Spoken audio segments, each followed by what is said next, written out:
un des standards des années 80 proposé par Simple Minds avec Don't You. Elle est là, présente, en pleine forme. Et j'ai nommé Aurore, évidemment. Bonjour Aurore. Bonjour. Bienvenue en studio. C'est le pense-bête, c'est le moment, c'est l'instant de t'écouter religieusement. Alors Ben, lorsque l'on ne suit pas les talk-shows et émissions de variété populaire, on peut parfois se sentir perdu, dépassé, voire interloqué par les polémiques que celles-ci produisent autant qu'elles s'en nourrissent. C'est généralement à l'occasion d'une rencontre entre amis ou une fête familiale que ces informations essentielles, aux côtés desquelles nous étions passés jusque-là, nous parviennent enfin, amplifiées parfois par les jours et les semaines nécessaires à leur déformation et exacerbation par les acteurs médiatiques les plus modérés. Ainsi, même si j'ai pu m'esclaffer face à l'outrance de la réaction de Michel Onfray quelques jours après l'éviction de Finkielkraut de l'Assemblée Nuit debout, j'ignorais totalement que des drames bien plus sérieux secouaient le monde, que je partage avec mes contemporains, comme la gifle de Joe Star, un chroniqueur télé, ou l'ivresse de Stéphane Bern sur YouTube dans la version française des recettes pompettes proposées par Monsieur Poulpe.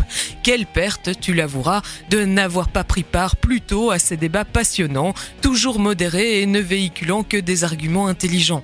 Pourtant, si tu as compris qu'il ne s'agissait pas d'un manque susceptible de me rendre inconsolable, je ne peux m'empêcher de me demander jusqu'à quel point je peux y rester sourde sans vivre sur une toute autre planète qu'une partie, cette fois-ci vraiment significative, de la population.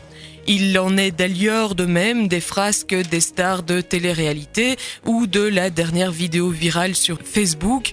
On vit très bien sans et il est très facile de s'en prémunir, mais ne risque-t-on pas dès lors de s'isoler toujours davantage au risque de ne plus rien comprendre ?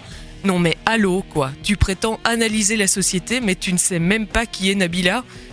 Pour autant, le choix est-il si catégorique ? Faut-il soit suivre la moindre polémique creuse, soit rester totalement ignorant ?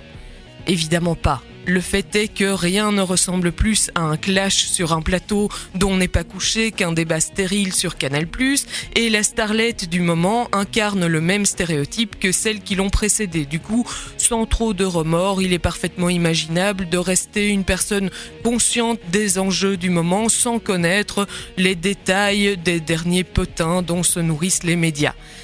Bien sûr, une piqûre de rappel de temps en temps n'est probablement pas inutile pour ne pas oublier la manière dont le public continue largement à être traité, mais ne perdons pas de vue non plus que la majorité des personnes qui suivent ces émissions adoptent le recul qu'elles exigent. S'il serait urgent que les médias arrêtent de nous prendre pour des cons, n'ayons pas non plus la bêtise de croire que les gens qui les suivent sont forcément des abrutis. Oui, arrêtons, hein. Écoutons Buzz Radio, la radio intelligente. C'est vraiment pas évident de faire son chemin là sur les réseaux sociaux, sur les télés, pour obtenir l'information dont on a besoin, la vraie surtout aussi. Sans se laisser happer par le reste, c'est vrai. Et c'est vrai qu'il y a des espèces d'aspirateurs comme ça, attention, sur des sujets vraiment, on va le dire cons, hein, et on peut y passer des heures à scotcher comme ça, c'est peut-être humain finalement la connerie. Allez, question pour demain. Merci pour ta réflexion. Allez, 7h26, Mr. Big, Wild World. On te retrouve pour ta part demain encore. Oui, demain. Bah oui, demain matin. Bonne journée à toi, à l'écoute de Buzz Radio.